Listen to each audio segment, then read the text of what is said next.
Car అమ్మాడు, ఆనందాన్ని కొన్నాడు. జపాన్‌లో ఓ వ్యక్తి. అతను ఎంతో కష్టపడి, డబ్బు సంపాదించి, అత్యంత ఖరీదైన ఫెరారీ కార్‌ను కొన్నాడు. కానీ ఏం లాభం?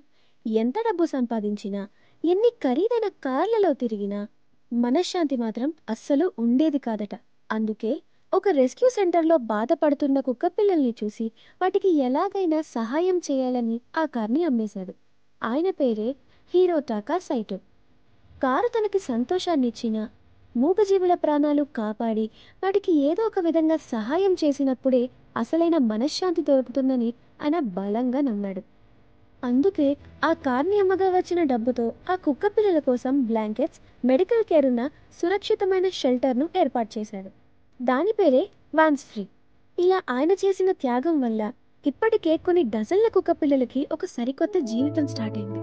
దీంతో మనం హ్యాపీగా ఉండడానికి ఒకే ఒక్క మెడిసిన్ సహాయం అనేది మరొకసారి ప్రూవ్ అయింది.